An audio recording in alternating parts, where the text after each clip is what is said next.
કે રાજુ કરપડાને તો આમ કરશું, ભાજપમાં લઈ લઈશું, લોકડું ઢીકડું કરી લઈશું. એને કહીએ છીએ સુરત દાદા ઉગમણા ઉગવાની બદલે જેથી આથમણા ઉગે ને તેથી સમજો કે રાજુ કરપડા ભાજપનો ખેસ કરે. બાકી નાના નાના લંગુરિયાઓ જે ગામો ગામ દલુડિયાઓ ફરે છે એને ખબર જ નથી કે એનો ગુરુ અડધી રાતે મારાથી પીવે છે. એ ખબર જ નથી. અહીંયા ફિલોસોફી આજુબાજુના ગામમાં કરે, અમારી ઓળખાણ, અમારો સંબંધ. એટલે આ કોન્સ્ટેબલ તમારી આબરૂ નથી રાખતો, શું કામ સંબંધની ફિલોસોફી કરો છો? એક પણ કાયદો જાણતા નથી, એક પણ નિયમથી વાકેફ નથી, અધિકારીને ખખડાવીને કઈ હકવાની તાકાત નથી. આવા લોકો સત્તામાં બેઠા છે, એને પણ કહીએ છીએ આપણા મૂળી તાલુકાનું ભલું કરવું છે, આવો સૌ સાથે મળીને ખેડૂતો માટે લઈએ.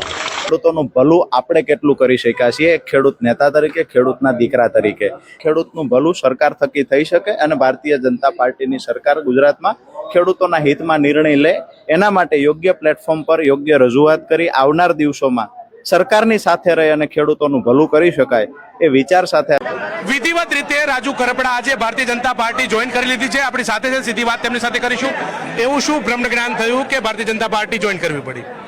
સીધી વાત એ છે, મેં પહેલા પણ કહ્યું, હજુ પણ કહું છું કે ખરેખર ખેડૂતોના પ્રશ્નનું નિરાકરણ લાવવું હોય તો વિપક્ષમાં રહે અને જે આંદોલનો થાય, વિપક્ષમાં રહીને ઘર્ષણ કરીએ, એનાથી પ્રશ્ન નિરાકરણ આવતું નથી. દિવસોમાં ખેડૂતોના જે પણ નાના મોટા પ્રશ્ન બાકી રહ્યા છે, વણ ઉકેલા પ્રશ્ન છે, તો સરકારમાં જાવ તો જ એ પ્રશ્ન નિરાકરણ આવશે. માત્ર મારો ચહેરો ચમકાવવા કરતા ખેડૂતોનું ભલું ક્યાં છે એ જોવું જોઈએ, અને ભલું જોઈ અને આજે હું ભારતીય જનતા પાર્ટીમાં કોંગ્રેસે પણ તમારી સાથે વાર્તાલાપ કર્યો હતો, ત્યારે શું વાર્તાલાપ થયો હતો? એમણે શું પ્રકારના કમિટમેન્ટ કર્યા હતા? બિલકુલ